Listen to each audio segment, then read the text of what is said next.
This blank check is made payable to the fight to live. Hope is like the sun. When you move towards it, the darkness is cast behind you. One of the most important lessons my dad ever taught me was to never start a fight. But as he would say, there are times in life that you must fight, but make sure it is something that you are proud to fight for. Like when I was in the 4th grade and I got into a heated argument with one of the Catholic nuns, my dad pulled me aside and said I should probably let that one slide. But after all of these years, I found that the greatest lesson that my dad ever taught me was in the ultimate challenge of life. And that is when you are faced with the fight for your own life. In February of 2012, we were informed that my father, Orlando, was diagnosed with terminal cancer. The doctors gave him only 3 to 6 months to live.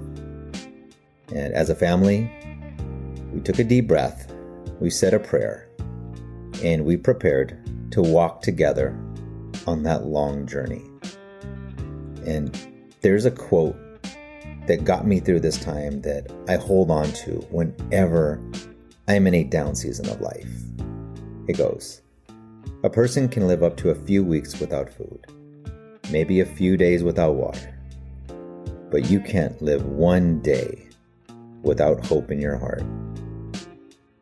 And it was this hope that I saw was my father's greatest and final teaching lesson to his family: to never give up. And every day I could see him that he was fighting for more than just to simply keep breathing. He was fighting for his wife. He was fighting for his son. He was fighting for his grandchildren.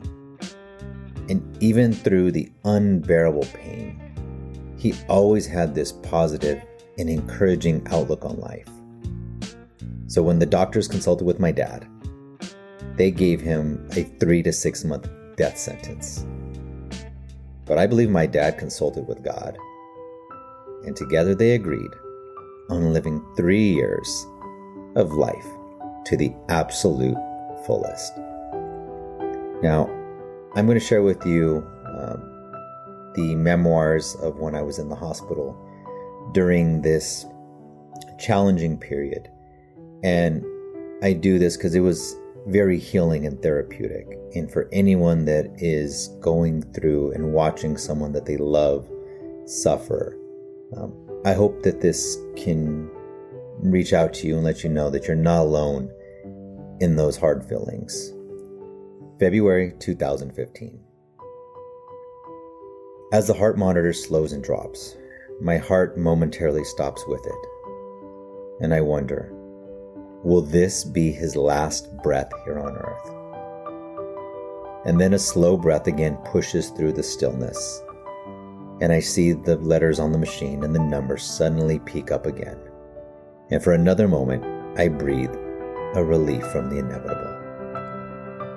And I don't know if you can hear what I'm saying, but I speak these words out loud.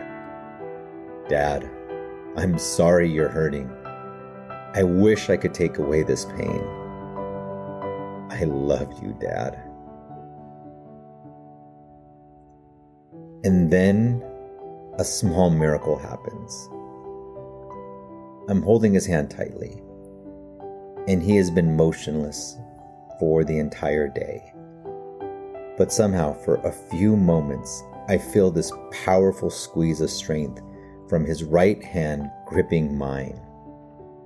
And without even saying a word, I feel this deep connection of a father's unconditional love for his son.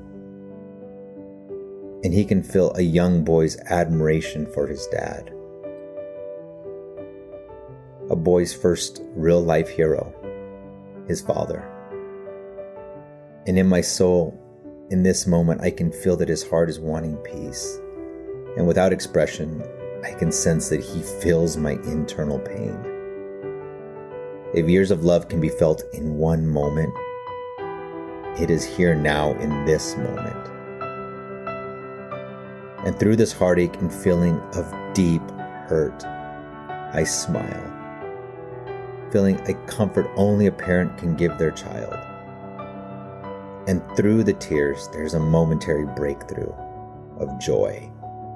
I take a deep breath, I thank God, and I cherish this moment. Looking back on that season, I am so proud of how he simply didn't give up, how through all the endless chemo treatments and medications, he never lost hope. Because he was fighting for something greater. And this was a fight that I was proud to fight by his side. And I hope that you get some value from today's episode. You see, there is so much going on in the world and in our own personal life. I believe in some way, every day, each and every one of us is fighting for something. We are fighting to break free from past hurts and traumas.